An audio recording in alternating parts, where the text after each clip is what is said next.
जो eastern reverse थे तो ये दिए गए थे इंडिया को।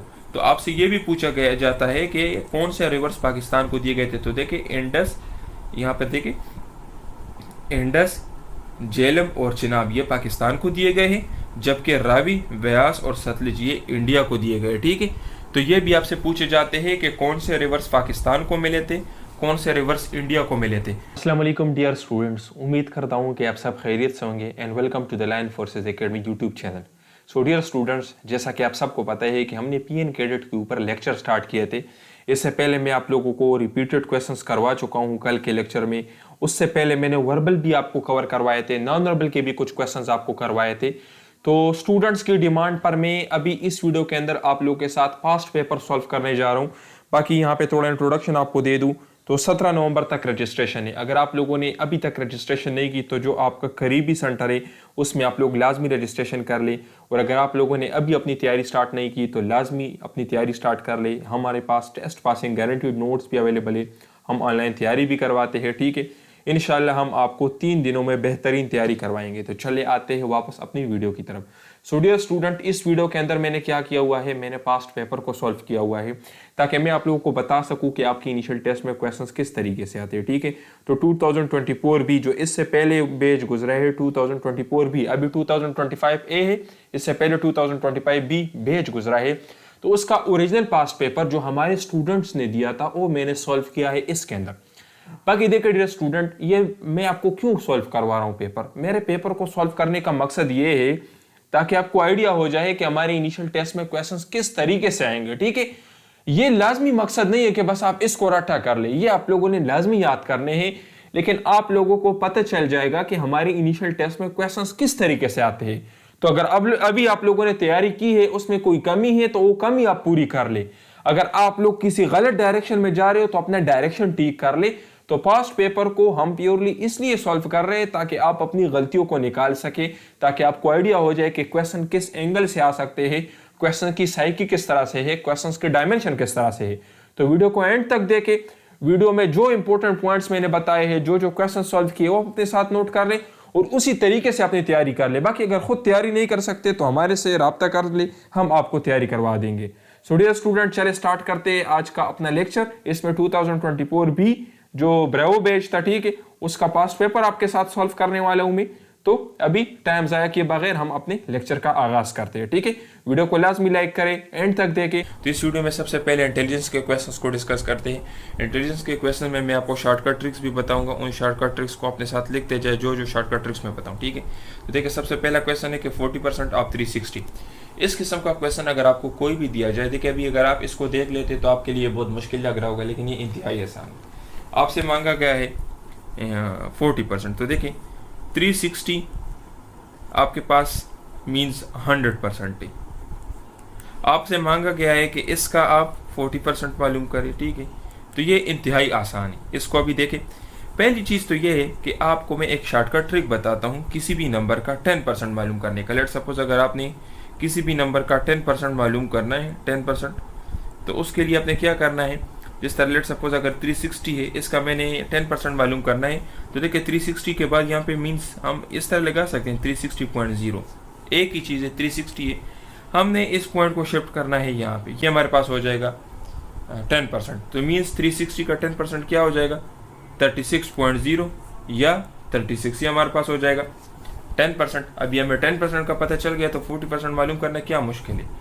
इसको चार मरतबा प्लस करें, 36 + 36 + 36 + 36, तो ये आपके पास हो जाएगा 40%। तो देखिए 36 और 36 को अगर आप जमा कर लेते हैं तो ये आपके पास कितना आ जाएगा, 72। फिर आप जमा कर ले 72, तो देखिए 144, ये आपके पास आपका आंसर होगा। ठीक है, तो इस तरीके से आप लोगों ने इस किस्म के क्वेश्चंस को सॉल्व करना है। ठीक है, इसमें मेन चीज़ ये है कि देखिए आपने पहले 10% मालूम किया। 10% कैसे मालूम किया, मैंने यहाँ से पॉइंट को यहाँ पे शिफ्ट किया, ये मेरा 36 हो गया, और फिर मैंने उसको 4 मरतबा जमा किया क्योंकि मेरे पास 10% है, मैंने 40% मालूम करना है। तो अगर आप 10% को 4 मरतबा जमा कर लेते हैं तो आपके पास 40% आ जाएगा। अभी नेक्स्ट क्वेश्चन मैं आपके सामने सॉल्व करता हूँ। देखिए लेट सपोज अगर मैं आपको बता दूँ कि 860 का आप लोग 10% मालूम करें। तो देखिए बिल्कुल आसान था, मैंने आपको कहा कि यहाँ से पॉइंट को यहाँ शिफ्ट करें तो आपके पास हो जाएगा 86.0 या 86। अभी अगर मैं आपको कहूँ कि इसका 30%, 860 का 30% मालूम करें तो 86 को आप 3 मरतबा जमा कर लें। अगर मैं कहूँ कि 40% मालूम करें तो आप 4 मरतबा जमा कर लें। इसी तरह देखिए अगर मैं आपको कहूँ कि 360 का आप लोग 50% मालूम करें तो 50% का मतलब ये है कि आधा। तो सिंपली इस 360 को आप लोग 2 पे डिवाइड कर ले तो ये आपके पास हो जाएगा 50%। अगर कोई आपसे पूछे कि आप इसका 25% मालूम करें तो जो नंबर आपको दिया गया हो उसको आप 4 पे डिवाइड कर ले, 360 डिवाइड बाई 4, या 25% आ जाएगा। तो ये कुछ शॉर्टकट ट्रिक्स थे, ठीक है। अभी देखिए नेक्स्ट क्वेश्चन आपका क्या है, 90% ऑफ 90। अगर इस तरह के क्वेश्चन आपको देखे तो इसका शॉर्टकट ट्रिक क्या है। इसका शॉर्टकट ट्रिक ये है कि आपने सिंपली जिस तरह देखें 90% ऑफ 90, तो इसका शॉर्टकट ट्रिक ये है कि इसके पहले नंबर को इसके पहले नंबर के साथ मल्टीप्लाई करें, 9 9 81, ठीक है। तो ये आपका आंसर हो गया। अगर मैं आपसे कहूँ कि आप 40% ऑफ 40 मालूम करें तो ये भी आसान है। किस तरह से करना है, इसके पहले नंबर को इसके पहले नंबर के साथ मल्टीप्लाई करें तो 4 4 16। अगर आपको कहूँ कि 30% ऑफ 30 मालूम करें तो 30% ऑफ 30 मालूम करना है, तो यही आसान है। इसके पहले नंबर को इसके पहले नंबर के साथ मल्टीप्लाई करें, 3 3 9। तो ये आपके शॉर्टकट ट्रिक्स हो गए, ठीक है। तो परसेंटेज के रिलेटेड मैंने आपको शॉर्टकट ट्रिक्स बताया। मैंने सबसे पहले आपको क्या बताया कि आप लोगों ने 10% किस तरह से मालूम करना है। 10% आपको पता चल गया तो आप इससे 20%, 30%, 40% ये सब मालूम कर सकते हो, 60% भी मालूम कर सकते हो। फिर मैंने आपको बताया कि 50% के लिए आपने नंबर को 2 पे डिवाइड करना है, 25% के लिए आपने नंबर को 4 पे डिवाइड करना है। अभी देखिए अगर दरमियान में आपसे कोई और भी पूछे तो आप वो भी बता सकते हो। लेट सपोज अगर आपसे पूछे 60% का, तो 60% तो आपके लिए मालूम करना इंतहाई आसान है। अगर आपने 10% मालूम कर लिया उसको आप 6 मरतबा जमा कर लें, या आप सिंपली 50% मालूम कर लें और 10% मालूम कर लें, दोनों को जमा करें। अगर आपसे पूछे 75%, तो 75% तो मालूम करना आपके लिए इंतहाई आसान है। किस तरह से मालूम करना है, जिस तरह देखिए 25% के लिए आप 4 पे उसको करते थे, तो इसको आप 3 मरतबा जमा कर लें तो आपके पास आंसर आ जाएगा। 25% को आप 3 मरतबा जमा कर लें तो आपके पास 75% आ जाएगा, ठीक है। तो इस तरह के कुछ इंपॉर्टेंट और शॉर्टकट ट्रिक्स टाइम के साथ साथ हम इसको डिस्कस करेंगे। बाकी नोट्स के अंदर मैंने प्रैक्टिस के क्वेश्चंस दिए हैं परसेंटेज के ऊपर, ताकि आप इसको सॉल्व कर सके और आपकी इसके ऊपर प्रैक्टिस हो जाए। तो अगर कोई हमारा नोट्स बाय करना चाहता है तो ये हमारा कॉन्टैक्ट नंबर है। नोट्स के ऊपर इनके वीडियोस में हमने प्रैक्टिस क्वेश्चंस दिए हैं हमारे नोट्स के अंदर, ताकि ये जो मैं आपको पढ़ा रहा हूँ ये वहाँ से आपको ईजीली समझ आ जाए और आप प्रैक्टिस कर लें। फिर देखिए अगर आप इस वर्ड को अरेंज कर लेते तो आपके पास एक फ्लावर का नाम बन जाते, एक फूल का नाम बन जाते। देखिए आसान सा है, इसको आप अरेंज कर ले तो ये आपके पास डेफोडिल बन जाएगा। डेफोडिल क्या है, एक फ्लावर, ठीक है। तो ये डेफोडिल बन जाएगा, ठीक है। ये बहुत इंपॉर्टेंट एमसीक्यूज है। ये सारे जो मैं आपको बता रहा हूँ ये बार बार आ चुके हैं, तो ये आपके टेस्ट में भी लाजमी होंगे, इसको अपने साथ याद कर ले। फिर देखिए wheel is to car, as, ठीक है। एस हेड इज टू, जिस तरह देखिए पहिया जो है कार में यूज़ होता है, तो इसी तरह हेड किस में यूज़ होता है, हेड सर पे रखने के लिए यूज़ होता है, ठीक है, ठीक है। टोपी जो होती है ना एक किस्म की, तो इज टू हेड, ठीक है। फिर उसके बाद देखिए हेन इज टू चिकन, एस्काउ इज टू, तो देखिए चिकन किसे कहते हैं, जो मुर्गी हम खाने के लिए अपने घर में लाते तो उसको चिकन कहते। इसी तरह जो गोश्त लाते हम, गाय का गोश्त लाते तो उसको हम बीफ कहते हैं। इसी तरह जो गोट वगैरह और शीप वगैरह का लाते हैं तो उसको हम मटन कहते हैं, ठीक है। तो अगर यहाँ पे आपसे पूछे कि hen is to chicken, as goat is to, तो फिर आपका होगा mutton, as cow is to beef, ठीक है। अच्छा देखिए dog is to bitch, as horse is to mare, ये इनके बच्चों को कहते हैं, ठीक है। तो मेयर, ठीक है। ये आपके हो गए इंटेलिजेंस के मोस्ट रिपीटेड एमसीक्यूज। इसमें मेन चीज़ें क्या थी, मेन चीज़ें ये थी कि सबसे पहले जिस तरह देखें ये चीज़ें हैं तो आप गूगल से सर्च कर ले कि लेट सपोज अभी डॉग के बच्चे को हम बिच कहते हैं, हार्स वाले को मेयर कहते हैं, तो और बाकी एनिमल्स के बच्चों को क्या कहते हैं। ये आपका असाइनमेंट है, ये आप कर ले और नीचे कमेंट्स में मुझे लिखें, ठीक है। फिर उसके बाद देखिए आप इस तरह के नाम वोकैबुलरी आपको आनी चाहिए ईजी से, और बाकी ये परसेंटेज वाले के ऊपर आप प्रैक्टिस कर ले। आप 10% मालूम करें, ठीक है। आप 20%, 30%, 40%, 75%, 85% ये सब परसेंटेजेस मालूम कर ले ताकि आपकी प्रैक्टिस हो जाए, ठीक है। अभी देखिए नेक्स्ट क्वेश्चन है कि prime minister of India who signed Indus water treaty. Indus water treaty को हम सिंतास मुआहदा भी कहते हैं। ये क्या था, ये पाकिस्तान और इंडिया के दरमियान पानी को शेयर करने का एक मंसूबा था, ठीक है, एक मुआहदा था, ठीक है।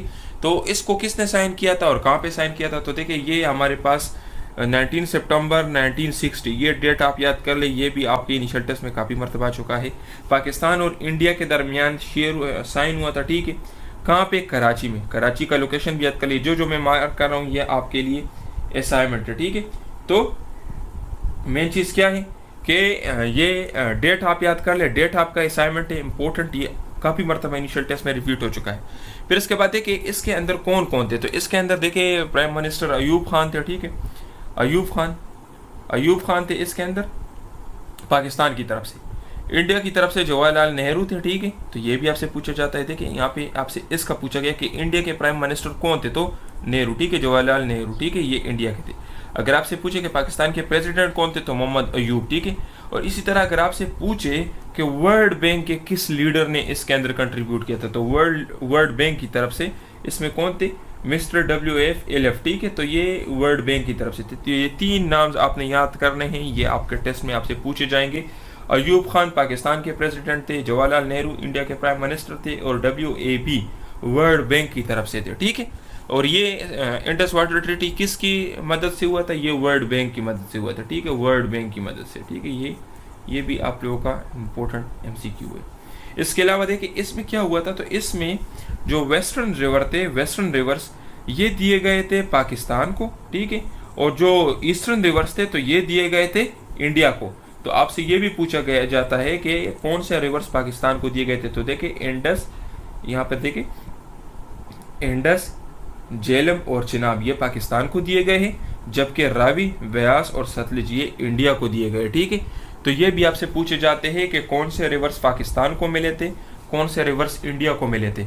इनके नाम आप लोगों ने बेहतरीन तरीके से याद करने, ठीक है। जिस तरह देखिए RBS आप याद कर ले, RBS, ठीक है, तो इससे आपको आसानी से याद हो जाएंगे। RBS रावी, व्यास, सतलुज ये दिए गए थे इंडिया को, ठीक है। तो अभी देखें मैं यहाँ पे आपको मैप के अंदर भी दिखा देता हूँ। मैप में आप देखें ये मैंने आपके साथ शेयर किया है। पाकिस्तान के साइड पर ये जितने रिवर्स आपको दिख रहे हैं, ठीक है, जिसमें देखिए इंडस आ जाता है, झेलम आ जाते हैं और चिनाब, ये दिए गए थे पाकिस्तान को। अभी इंडिया के साइड पर देखिए ये इंडिया है, दरमियान में आपको नजर आ रहा है ना, ये इंडिया है। देखिए इंडिया में सतलुज है, ब्यास है और रावी है, ये सारे के सारे दिए गए थे इंडिया को। अच्छा देखिए अभी यहाँ पर इनके दरमियान इस वाटर शेयरिंग ट्रीटी में ये जो मुआहिदा था, तो दिस इज़ बेसिकली पानी की तकसीम का एक मुआहिदा था कि मीन्स हमने पानी को किस तरह से डिस्ट्रीब्यूट करना है, क्योंकि टोटल रिवर जो थे वो 6 थे, ठीक है, तो इनकी डिस्ट्रीब्यूशन थी। अभी इसका एक इम्पोर्टेंट पॉइंट ये भी था कि पाकिस्तान और इंडिया इन के हेड वर्क्स के ऊपर किसी किस्म का कोई डैम नहीं बना सकता, ठीक है। तो ये भी आप याद रखिए।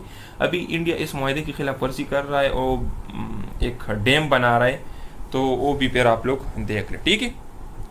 अच्छा देखिए नेक्स्ट, ताशकंद डिक्लेरेशन, मुआहिदा ताशकंद, ये भी बहुत इंपॉर्टेंट है। जिस तरह सेंतास मुआहिदा है इसी तरह ये भी है।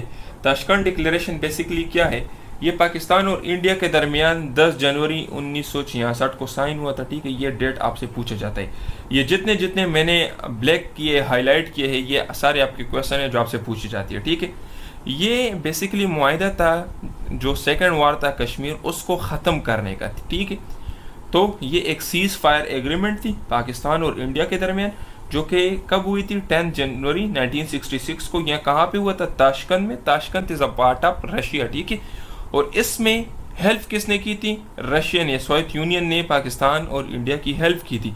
तो ये क्वेश्चन भी काफ़ी मरतबा पूछा गया है कि ताशकंद डिक्लेरेशन किसकी मदद से हुआ था, ठीक है। और ये इनके जो लीडर थे, रशिया के जो पॉलिटिशियन थे, सियासी रहनुमा थे, कोसेगन, उनकी मदद से ये हुआ था, ठीक है। तो कोसेगन ने इसमें रोल अदा किया था। बाकी देखिए पाकिस्तान की तरफ से इसमें अयूब खान थे और इसके अलावा लाल बहादुर शास्त्री इंडिया की तरफ से थे, ठीक है। तो this is all about Tashkent declaration. ये भी आपके लिए उतना ही इंपॉर्टेंट है जितना आपके लिए इंडस वाटर ट्रीटी। तो डियर स्टूडेंट्स, अगर आप लोग चाहते हैं कि हमने अपना इनिशियल टेस्ट क्लियर करना है गारंटी के साथ, तो हमारे पास आपके लिए सोल्यूशन अवेलेबल है। हम आपको टेस्ट पासिंग गारंटीड तैयारी करवाएंगे, आपको नोट्स देंगे। हमारी जो नोट्स जिसकी फीस 6000 थी, वो अभी उसके ऊपर हमने डिस्काउंट लगाया हुआ है, आपको हम देंगे सिर्फ और सिर्फ 3500 में, ठीक है। 3500 में हम आपको कंप्लीट अपना सेट देंगे। इसके अंदर क्या क्या होगा? 100% टेस्ट की गारंटी आपको मिलेगी। इसके अंदर हमारी कंप्लीट वर्बल है with explanation with tricks, shortcut tricks हमने एक्सप्लेन किए हैं, क्योंकि आपके इनिशियल टेस्ट में क्वेश्चन ज्यादा होते हैं, टाइम कम, तो कम टाइम में ज्यादा क्वेश्चन सॉल्व करने के लिए आपको शॉर्टकट ट्रिक्स आने चाहिए। इसी तरीके से नॉन वर्बल का सोल्यूशन उसके अंदर मौजूद है। कंप्लीट एकेडमिक उसके अंदर हमने कवर किया है, ठीक है, जिसमें आपका मैथ्स, फिजिक्स, इंग्लिश, आपकी पाक study, military affairs, current affair, general knowledge, सब कुछ है। इसी तरीके से हर सेंटर के पास पेपर अवेलेबल है ताकि आपको आइडिया हो जाए कि क्वेश्चन किस तरीके से आ सकते हैं। क्योंकि जाहिर सी बात है, अगर आप लोगों ने पास पेपर नया देखी हो ना और आप लोगों ने ज्यादा से ज्यादा तैयारी भी की हो, तब भी आपको पता नहीं चलता कि क्वेश्चन किस तरीके से आ सकते हैं। तो इसके अंदर हमने 5 सालों के पास पेपर्स को ऐड किया हुआ है ताकि आपको आइडिया हो जाए कि मैंने अपनी तैयारी किस डायरेक्शन में करनी है। इसी तरीके से हमारे जो भी नोट्स है ये सेलेक्टेड नोट्स है। सेलेक्टेड नोट्स का क्या मतलब है, आपने जिस सेंटर में इनिशियल टेस्ट देना है उसी सेंटर के मुताबिक हम आपको नोट्स देंगे ताकि आप इसको कम से कम टाइम में कवर कर सके, क्योंकि हम आपको ये गारंटी देंगे कि 3 दिनों में आपकी बेहतरीन तैयारी हो जाएगी। तो सेंटर वाइज नोट्स का यही फायदा होता है कि इसको आप कम से कम टाइम में कवर कर सकते हैं। फजूल चीजें याद करने की जरूरत नहीं है, फजूल बुक का लेने की जरूरत नहीं है। इसी तरीके से टीचर सपोर्ट आपको मिलेगा। किसी चीज की समझना है तो आप टीचर से पूछ सकते हो। आपको हमारे इस लेक्चर से पता चल गया होगा कि हम किस तरीके से पढ़ाते हैं, कितना कंसेप्चुअल हम आपको पढ़ाते हैं। इसी तरीके से हमारे नोट्स भी है। तो ये हमारा कांटेक्ट नंबर है, इस पे आप लोग हमसे रब्ता कर ले व्हाट्सएप पे, ठीक है। इसके अलावा जो मैंने आपको फीस बताई है 3500, तो ये 50 स्टूडेंट्स के लिए, ठीक है। 50 सीट्स के ऊपर मैंने डिस्काउंट लगाया हुआ है। कल के लेक्चर में भी मैंने कहा था, और तकरीबन अभी मेरे पास 30 सीट्स अवेलेबल है, ठीक है। 30 सीट्स अवेलेबल है। सो डियर स्टूडेंट्स, हम जो आपको तैयारी करवाएंगे 3 दिन में आपकी बेहतरीन तैयारी हो जाएगी। टेंशन लेने की जरूरत नहीं है, बेहतरीन तैयारी हो जाएगी। मैं आपको बता देता हूं, देखिए 4 घंटे में हमारा वर्बल और नॉन वर्बल दोनों कवर हो जाएंगे, ठीक है। वर्बल नॉन वर्बल तकरीबन 4 घंटे में, 4 से 5 घंटे में कवर हो जाएंगे। फिर उसके बाद तकरीबन 1 दिन में हमारा पूरा एकेडमिक कवर हो जाएगा, ठीक है। फिर उसके बाद हम पास पेपर्स करते हैं नेक्स्ट डे। तो तकरीबन ये 3 दिन में हमारा पूरा कोर्स कवर हो जाता है। बाकी डियर स्टूडेंट, मैं आपको अपना रिजल्ट भी दिखा देता हूँ। ये देखिए, ये हमारा रिजल्ट है। ये हुसैन हमारे स्टूडेंट है, उसने इनिशियल टेस्ट क्लियर की। ये स्पंदियार हमारे स्टूडेंट है। ये उमर अयूब, इसी तरीके से ये याकूब हमारे स्टूडेंट है। अब्दुल्ला, ये अब्दुल्ला का एक्सपीरियंस है, वो हमारे बारे में क्या कहता है आप खुद चेक कर ले, ठीक है। नॉन वर्बल के लिए आपको सर के लेक्चर्स के ट्रिक्स आने चाहिए, तो जो हम उनको ट्रिक्स पढ़ाते हैं वही आते हैं, ठीक है।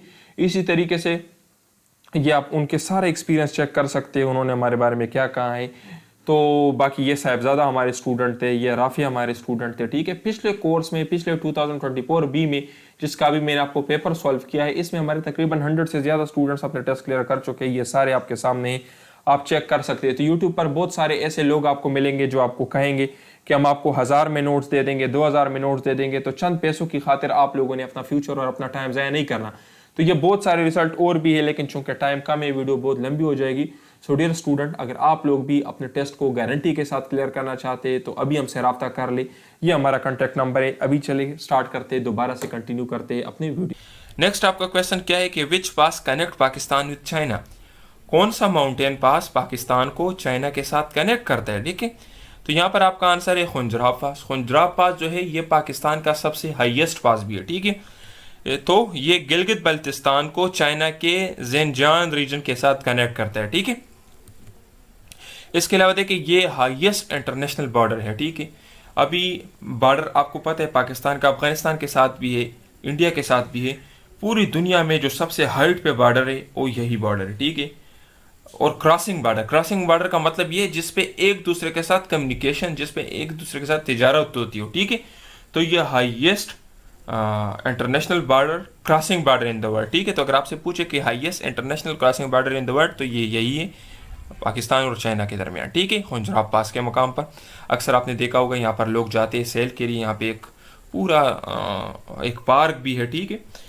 इसके अलावा देखिए, गोमल पास जो है तो ये पाकिस्तान का सबसे छोटा पास है, ठीक है। गोमल पास सुलेमान माउंटेन्स में, कोई सुलेमान में वाक़ है, ठीक है। और ये पाकिस्तान और अफगानिस्तान को कनेक्ट करता है, ठीक है। तो ये भी आपसे पूछा जाता है। और यहाँ पे देखिए, ये जितने भी इंपॉर्टेंट पासेस हैं वो सब मैंने दिए हैं। यहाँ पर पासेस के अंदर आप लोगों ने 3 चीज़ें याद करनी है। एक, आपने ये याद करना है लोकेशन की, ये पास कहाँ पर है, ठीक है, ये आपका हो गया। दूसरा, आपने ये याद करना है कि ये कौन से 2 रीजन्स को कनेक्ट करते हैं। रीजन्स आपके लिए बहुत इंपॉर्टेंट है। जिस तरह देखिए, शंदूर पास है तो चतराल को गिजर गिलगित बल्तिस्तान के साथ कनेक्ट करता है। लोकेशन इसकी क्या है, कराकोरम रेंज में वाक़ है, ये आपका हो गया, ठीक है। बाकी इस तरह देखिए, खुंजराब पास मैंने कहा कि हुंजर नगर को जिंगयांग रीजन आप चाइना के साथ कनेक्ट करता है, ये कराकोरम में वाक़ है। इसी तरह देखिए, बाबूसर पास को देखिए, बाबूसर दियामीर गिलगित बल्तिस्तान को मानसेरा केपीके के साथ कनेक्ट करता है, और ये हिमालय रेंज में है, ठीक है।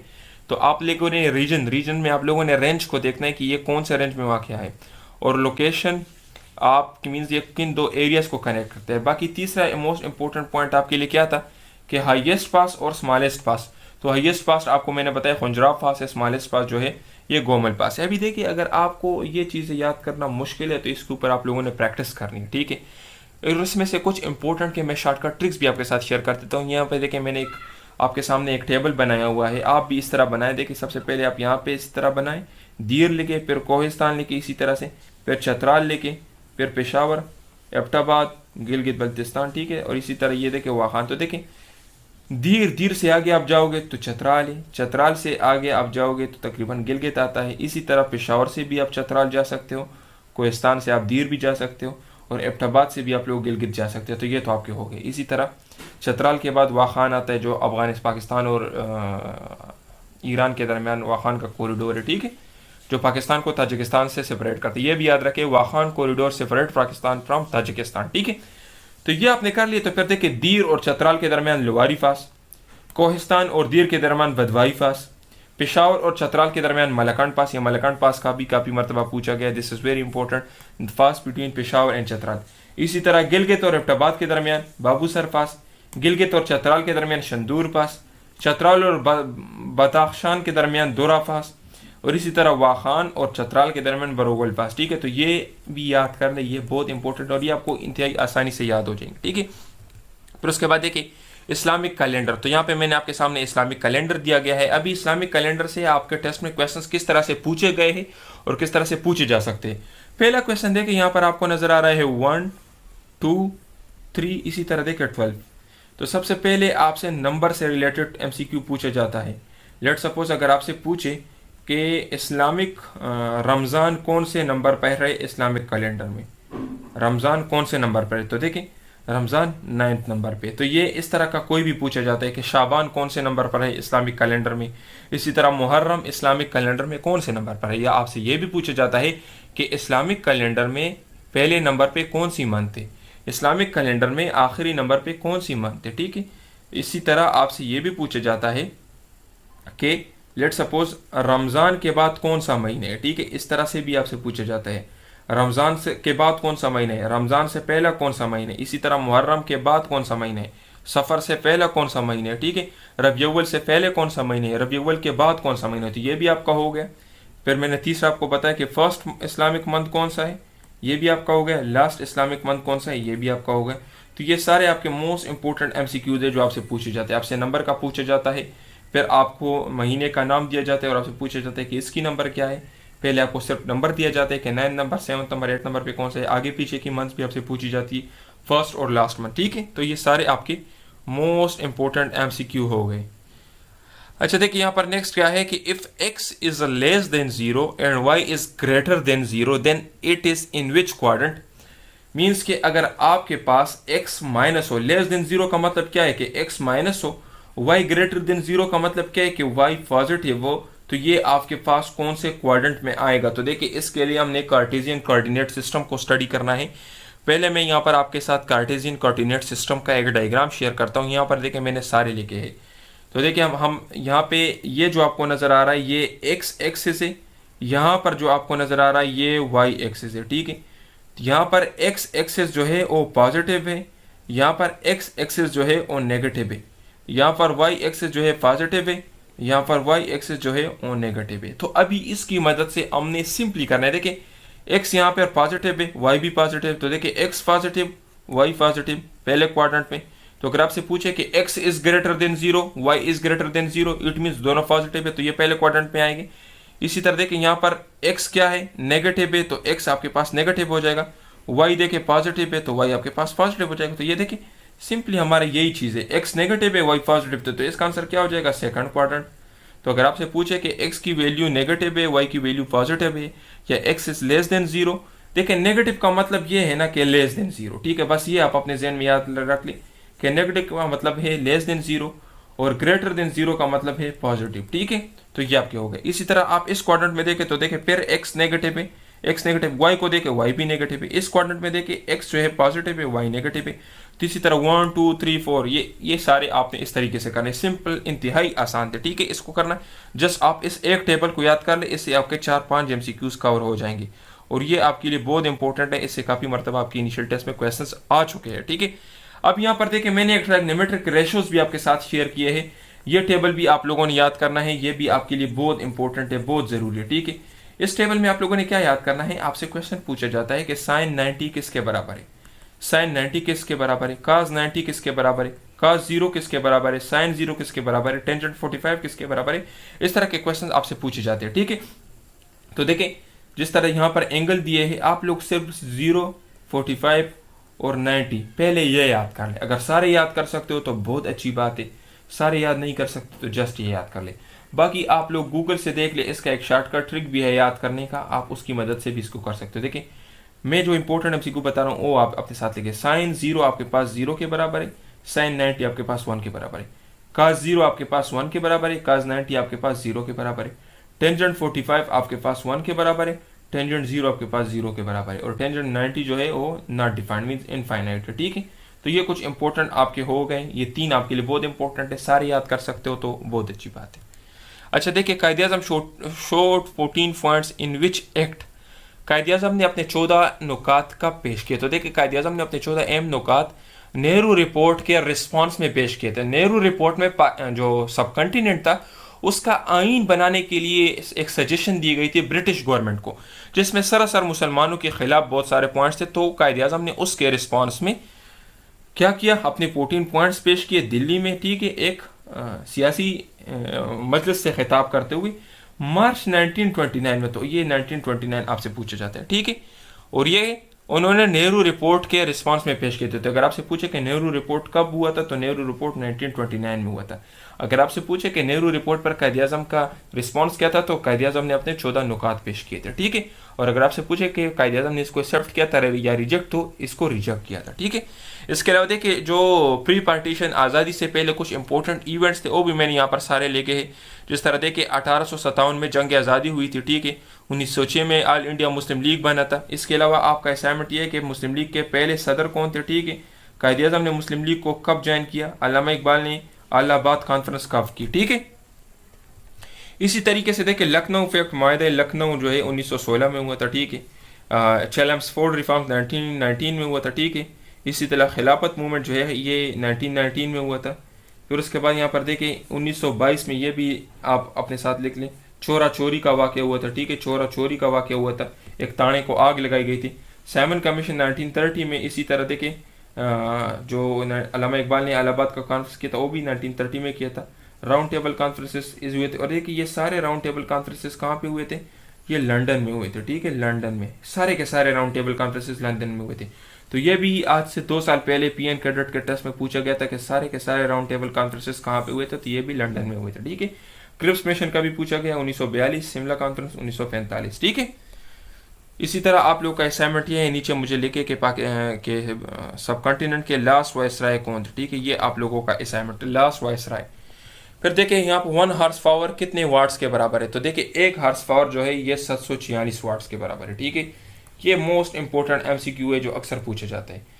इसी तरह देखिए 1 किलोवाट पर हॉर्स 3.6 मेगा जॉल के बराबर। ये सारे वैल्यूज जितने आपके फिजिक्स के बुक्स में जितनी वैल्यूज है वो सारे मैंने एक साथ उनको करके लिखा है, ठीक है। इसी तरीके से देखिए 1 रेडियन जो है 53.7 डिग्री के बराबर है। ये सारे आपके बुक्स में मौजूद है, जस्ट उनको मैंने एक जगह पे समराइज किया है, ठीक है। 1 कैलोरी जो है 4.1 जॉल के बराबर है, ठीक है। ये जॉल है, ठीक है। ये बहुत इंपॉर्टेंट एमसीक्यू है, काफ़ी मरतबा रिपीट हो चुका है, काफ़ी मरतबा रिपीट हो चुका है, खासकर ये 3, ठीक है। इसी तरीके से देखिए लाइट ईयर जो है यूनिट ऑफ डिस्टेंस है, ठीक है। Light year is the unit of distance, ये एमसीक्यू है, ठीक है। इसी तरह से देखिए यूनिवर्सल ग्रेविटेशनल कांस्टेंट जी की वैल्यू क्या है 6.674 मल्टीप्लाई बाय 10⁻11। इसको याद रखें, न्यूटन मीटर स्क्वायर पर केजी स्क्वायर, ठीक है, पर केजी स्क्वायर। अगर ये चीज़ आपको ना मिले पर केजी स्क्वायर, तो फिर ये आपको इस तरह से भी दिख सकता है कि न्यूटन मीटर स्क्वायर और केजी माइनस स्क्वायर, ठीक है। इस तरह से भी आपको देख सकता है, ठीक है। इसकी ये वैल्यू याद रखें -11 खासकर, और इस चीज़ को देखें, ये भी आपके टेस्ट में आपसे पूछा जाता है। इसी तरह देखिए जो ग्रेविटेशनल एक्सेलरेशन है उसकी वैल्यू क्या है 9.8 मीटर पर second square at the surface of earth, ज़मीन की सरफेस पे। अगर आप मून पे जाओगे, चांद पे जाओगे, तो इसकी वैल्यू डिक्रीज होगी, ठीक है। वहां पर इसकी वैल्यू क्या है 1.6 मीटर पर सेकंड स्क्वायर। अक्सर एक इनिशियल टेस्ट में ये क्वेश्चन भी पहले पूछा गया था कि मून पे, चांद पे जी की वैल्यू कितनी कम है, तो 1/6, ठीक है। 1/6 into value of G on earth, ठीक है। मीन जमीन के मुकाबले में चांद पे जी की वैल्यू 6 गुना कम है, ठीक है, 6 गुना, ये 6 गुना आप लोगों ने याद रखना है, ये भी एमसीक्यू में काफी मरतबा पूछा गया है, ठीक है। अभी देखिए यहाँ पर लेंस लॉ क्या है, Lenz law is the law of conservation, ये मैग्नेटिक फील्ड के लिए है, इस पे हम डायरेक्शन को मालूम करते हैं, आप बाकी इसकी डिटेल्स देख ली। यहाँ पर इंपॉर्टेंट एमसीक्यू ये है कि ये law of conservation of energy के ऊपर काम करते हैं, ठीक है, और ये मैग्नेटिक फील्ड में हम डायरेक्शन मालूम करने के लिए यूज करते हैं, ठीक है। इसी तरीके से देखिए हुक्स लॉ क्या है, हुक्स लॉ है दूसरा, हमारे पास लॉ ऑफ ग्रेविटेशन है, तो देखिए ओहम्स लॉ भी है। तो देखिए सबसे पहले मैंने हुक्स लॉ दिया है, हुक्स लॉ का हमारे पास क्या है, एफ इज इक्वल टू के इंटू एक्स। हुक्स लॉ हमारे पास एक्सटेंशन और फोर्स को रिलेट करते हैं। मीन्स देखिए यहाँ पर आप लोगों ने ये फोर्स लगाया तो ये स्प्रिंग इतना ज्यादा स्ट्रेच हुआ है, अगर आप फोर्स को ज्यादा करोगे तो आपके पास स्प्रिंग ज्यादा स्ट्रेच होगा, तो इसलिए जितना आप फोर्स ज्यादा करोगे उतना आपके पास स्ट्रेचिंग ज्यादा होगा, ठीक है। तो एफ इज इक्वल टू के एक्स, ये हुक्स लॉ है, माइनस के एक्स, ठीक है। तो आपसे ये भी पूछा जाता है कि F is equal to minus K X कौन सी लॉ है, आपसे पूछा जाता है कि हुक्स लॉ का फार्मूला क्या है, तो F is equal to minus K X, ठीक है। और हुक्स लॉ फोर्स और एक्सटेंशन को रिलेट करता है, ठीक है, एक्सटेंशन को। इसी तरीके से देखिए ये आपके पास ग्रेविटेशनल लॉ है, एफ इज इक्वल टू जी, इसकी वैल्यू ऑलरेडी हमने पढ़ी है, मास 1 मास 2 मल्टीप्लाई बाय रेडियस स्क्वायर, ठीक है। इसी तरीके से देखिए ये ओहम लॉ है, ओहम लॉ क्या करता है, ओहम लॉ वोल्टेज, करंट और रेजिस्टेंस को कनेक्ट करते हैं, ये सारे आपसे पूछे जा सकते हैं, ठीक है, वोल्टेज। सो ये आपका हो गया ओहम लॉ, ठीक है। तो अभी देखिए नेक्स्ट क्वेश्चन आपका क्या है, इसमें देखिए मैंने कुछ इंपॉर्टेंट एसआई यूनिट्स को सब एक साथ पे आप लोगों के लिए दिया है। देखिए यहाँ से आपके टेस्ट में कम से कम 4 से 5 क्वेश्चंस होंगे, ठीक है, लाजमी होंगे 4 से 5 क्वेश्चंस। एसआई यूनिट्स आपको याद होने चाहिए। इस तरह देखिए मोस्ट इंपॉर्टेंट एसआई यूनिट्स जो पूछे गए, एनर्जी और वर्क जूल, पावर का वाट, ठीक है। इसी तरीके से देखिए इलेक्ट्रिक चार्ज का कूलम, इसी तरह देखिए मूवमेंट ऑफ इनर्शिया का kilogram metre square into metre square, ठीक है। कैपेसिटी का, कैपेसिटेंस का फेराड, ठीक है, ये भी काफी मरतबा पूछा गया है। रेजिस्टेंस का ओहम, रेजिस्टिविटी का ओहम मीटर, कंडक्टेंस का ये देखिए मैग्नेटिक इंडक्शन का टेस्ला, ठीक है, मैग्नेटिक फ्लक्स का वेबर, ये काफी मरतबा पूछे गए। ये जो मैंने हाईलाइट किए हैं ना, तो ये तो काफी मरतबा पूछे गए, ठीक है। तो इसलिए आप लोगों ने ये सारे के सारे इंडक्टेंस का हेनरी, ठीक है, ये सारे ऐसा यूनिट्स आप लोगों ने याद करने, ये सारे के सारे आपके एफएससी बुक से मैंने उठाए हैं, ठीक है, सब एक साथ करके। इसलिए मैं आपको कहता हूँ कि आप अगर खुद तैयारी करते हो तो पूरे एफएससी के बुक्स को आप नहीं पढ़ सकते, लेकिन हम आपको बेहतरीन तरीके से शॉर्टकट तैयारी करवाएंगे और टेस्ट की 100% गारंटी। देखिए ये देखिए इसको हर चैप्टर में आप देखोगे, लेकिन मैंने एक जगह पे आपके लिए सब के सब दे दी है, ठीक है। और टीचर आपको गाइड करेगा कि नोट्स को पढ़ना किस तरीके से, ठीक है। So thank you dear students, आप तो बहुत ख्याल रखिए, हमारी वीडियो को लाजमी लाइक करें और यूट्यूब चैनल को सब्सक्राइब करें। थैंक यू, अस्सलाम।